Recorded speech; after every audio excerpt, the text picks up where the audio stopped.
Hello दोस्तों, खुर्रम काज़मी आपका दोस्त। दोस्तों, हम लोग आज बात करेंगे गैस चार्जिंग के बारे में। ख़ास तौर से रेफ्रिजरेटर में हम गैस चार्ज करें और हमारा रेफ्रिजरेटर बहुत अच्छे से वर्क करता रहे। जो भी हमारी रिक्वायरमेंट है टेम्परेचर्स की, वो टेम्परेचर हमको दिखना चाहिए। कंप्रेसर की लाइफ भी बढ़ती रहे और हमारी कूलिंग जो है वो लोअर कैबिनेट में, चिलर ट्रे में, क्रिस्पर ट्रे में, फ्रीजर में एकदम परफेक्ट रहे। तो यहाँ हम लोग एक गैस चार्जिंग देखने वाले हैं कि किस तरीके से गैस चार्जिंग। यहाँ पे एक हमने सिस्टम बनाया हुआ है जिसमें हम सारी एक्टिविटीज करके देख सकते हैं। तो इस सिस्टम को हम लोगों ने वैक्यूम करना है और गैस चार्ज करके इफेक्ट्स देखना है। तो अभी क्या किया है, थोड़ा सा डिफरेंट है जो आप फील्ड पर करते हैं। हमने यहाँ पर एक ड्रायर के पास पाइप लगा के वैक्यूम का कनेक्शन दिया है। ये सामने आपको दिख रहा है, कपलर्स हैं, मार्केट में मिल जाते हैं कपलर्स। और दूसरा हमने चार्जिंग के पास में एक कनेक्टिविटी दी है जो कि कूलिंग कॉयल की तरफ से वैक्यूम करेगा।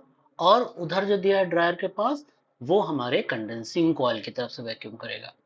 तो होता क्या है दोस्तों, जब हम लोग ड्रायर चेंज करते हैं और हम यहाँ से वैक्यूम कर रहे हैं, तो ड्रायर तो पूरी तरीके से अपना काम कर जाता है। लेकिन अगर हम दोनों एंड से वैक्यूम कर रहे हैं और किसी वजह से ऑयल में कुछ मॉइस्चर या कोई कमी रह जाती है, तो ड्रायर कैपेबल होता है कि उस प्रॉब्लम को सॉल्व कर सके। तो अगर आप कर सकते हैं तो दोनों एंड से वैक्यूम करिए। ब्रांड न्यू मशीन जब मैन्युफैक्चर हो रही होती है उस वक्त बहुत हेवी वैक्यूम पंप होते हैं।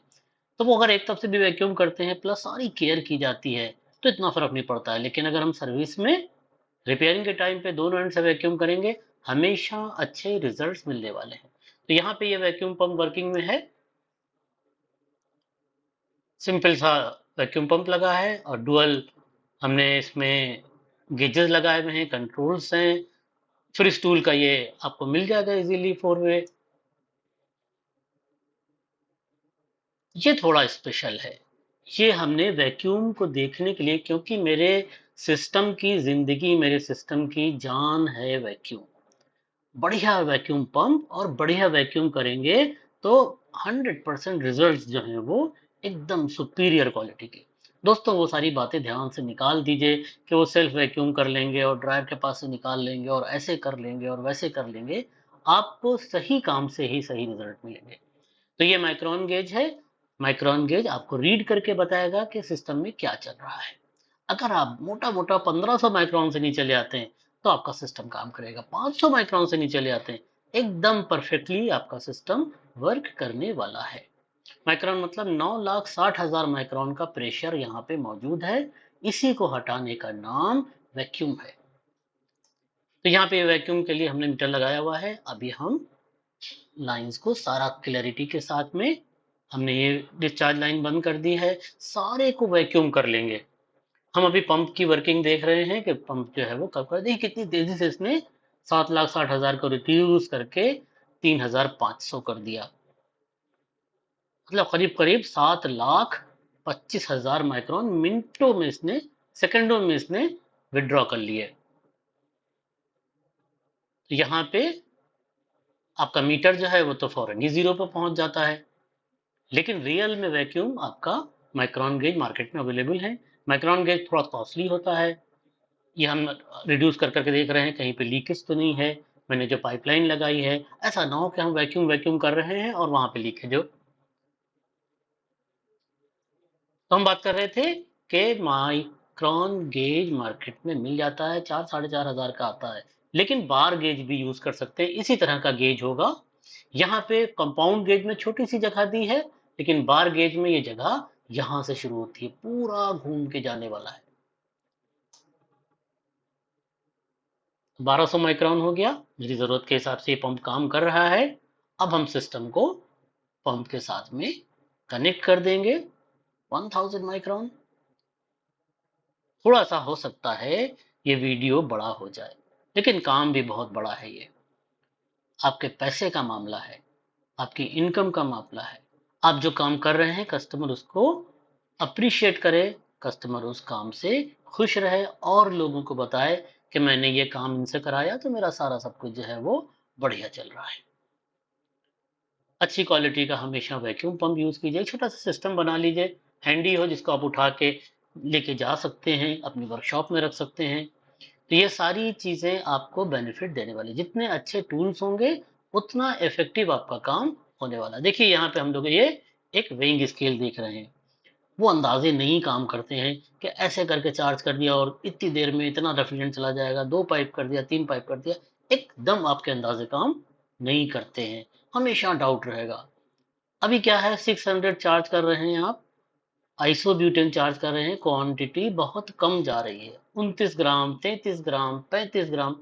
कौन इतना एक्सपर्ट है जो इतने अंदाजे लगा लेगा? तो सिंपल आप वेइंग स्केल का इस्तेमाल करिए। बहुत कॉस्टली नहीं आता है। ऐसा वेइंग स्केल आपको बहुत कॉस्टली मिला तो 800 रुपए के आसपास मिल जाने वाला है। और भी सस्ते 350-400 के भी आते हैं। तो एग्जैक्ट आपको इंफॉर्मेशन देगा। यहाँ पे हमने ये लगाया है सिस्टम, इसको भी हम एंड तक वैक्यूम कर लेंगे। मतलब कहीं कोई सहारा ऐसा नहीं छोड़ेंगे, कोई मौका ऐसा नहीं छोड़ेंगे कि एयर जर्रा बराबर भी मेरे सिस्टम में दाखिल हो सके। तो दोस्तों यहीं पे आपकी जीत है कि आप एयर को एंट्री मत दीजिए, क्योंकि एयर जाएगी तो मॉइस्चर जाएगा, एयर जाएगी तो मॉइस्चर जाएगा। मॉइस्चर 2 ग्राम भी होगा, 2 ml भी होगा, ग्राम तो बहुत हो गया, 2 ml भी होगा तो कैपिलरी चोक हो सकती है। फिर आप एंटी मॉइस्चर डालेंगे, एंटी मॉइस्चर पूरा बर्बाद कर देता है। लेकिन अब लोग यूज कर रहे हैं, हम उसी कंप्रेसर से फ्लश कर रहे हैं, एंटी मॉइस्चर डालना ही पड़ेगा। हम प्रॉपर वैक्यूम नहीं कर रहे, एंटी मॉइस्चर डालना ही पड़ेगा। हम खुला छोड़ देते हैं सिस्टम को, एंटी मॉइस्चर डालना पड़ेगा। किसी भी रिकॉग्नाइज कंपनी का एंटी मॉइस्चर नहीं आता है। हमारी कमियों को छुपाने के लिए एंटी मॉइस्चर हमको यूज करना पड़ता है। तो बिल्कुल एंटी मॉइस्चर का इस्तेमाल मत कीजिए, मॉइस्चर को अलाउ ही ना कीजिए कि आपके सिस्टम में इंटर हो। तो यहाँ पे हमने डिस्चार्ज लाइन, सक्शन लाइन दोनों को खोल के वैक्यूम कर लिया है, कर रहे हैं हम कंटिन्यूसली। और ये जो चार्जिंग लाइन का पोर्शन है इसको भी वैक्यूम कर लेंगे, ताकि एयर की एंट्री मेरे सिस्टम में एकदम ब्लॉक हो जाए। फिलहाल अभी हमने इसको बंद कर दिया है।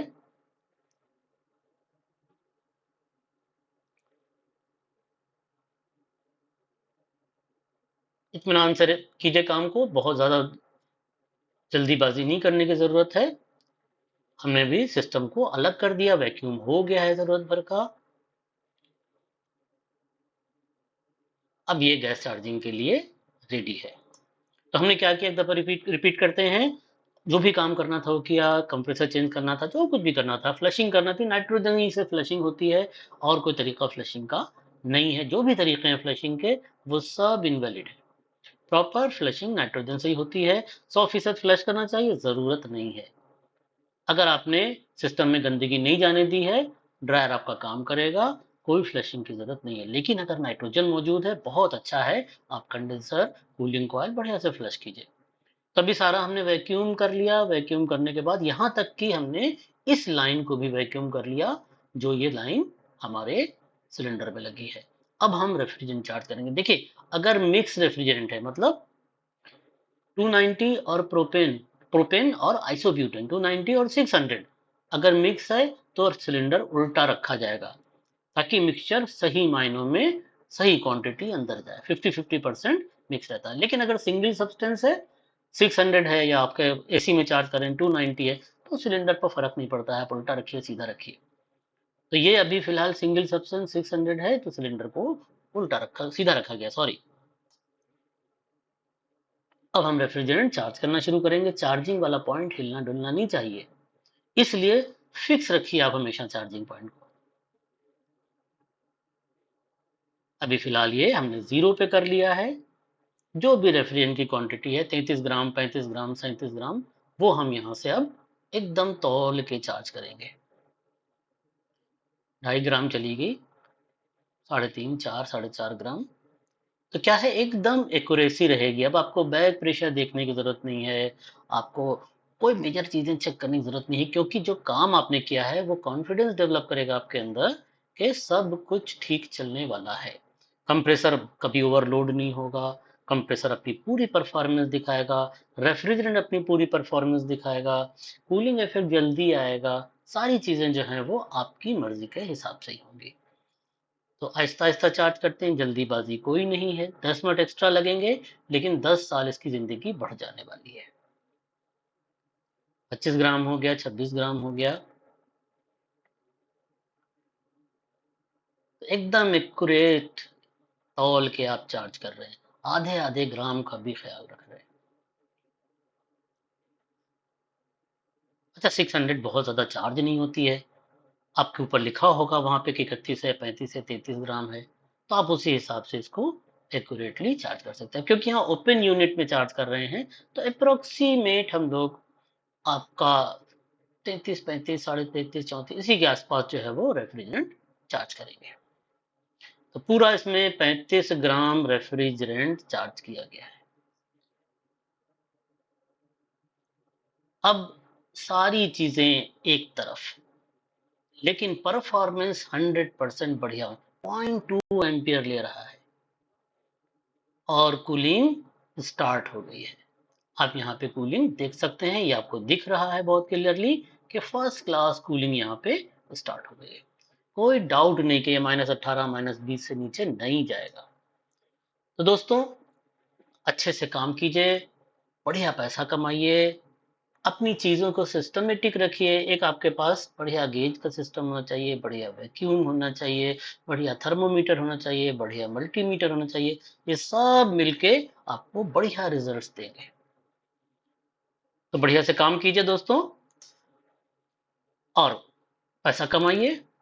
फील्ड पे आपकी तारीफ होना चाहिए।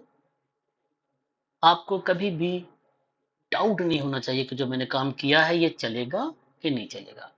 इस पूरे काम में कुछ बहुत इंपॉर्टेंट चीजें हैं जिसको जरूर नोट कीजिए। नंबर वन, ब्रेजिंग हमेशा सीख के बढ़िया क्वालिटी के कीजिए। नंबर टू, हमेशा ड्रायर चेंज कीजिए। नंबर थ्री, फ्लशिंग जरूर कीजिए अगर नाइट्रोजन अवेलेबल है। अगर नहीं नाइट्रोजन अवेलेबल है, भाई मेरे, कभी भी इस कंप्रेसर को जो आप यूज करने वाले हैं चला चला के फ्लशिंग नहीं कीजिए, बड़ा नुकसान होगा। इसी तरीके से कभी भी किसी भी हालत में इस कंप्रेसर को 1 सेकंड के लिए भी नहीं चलाना है। 1 मिनट में 2850 आरपीएम होते हैं, 1 सेकंड में ये 2 ml पानी खींच लेता है हवा से। बहुत स्पेशलिस्ट है क्योंकि कंप्रेसर है, तो हम 1 सेकंड के लिए भी इसको हवा में नहीं चलाएंगे। सारी सेटिंग, टेस्टिंग, स्टार्टिंग, जब ये वर्किंग में आ जाता है खुद ही सब एडजस्ट कर लेता है। तो हम स्टार्ट कर करके नहीं देखेंगे कि हम डिस्चार्ज दबा के इसको स्टार्ट करके देख रहे हैं होता है कि नहीं होता है। दोस्तों, अननेसेसरली हम इसकी जान के साथ में खेलेंगे। ड्रायर हमेशा चेंज कीजिए, तौल के गैस चार्ज कीजिए, बढ़िया वैक्यूम कीजिए, अच्छे इक्विपमेंट यूज कीजिए और खुश रहिए। थैंक यू वेरी मच दोस्तों।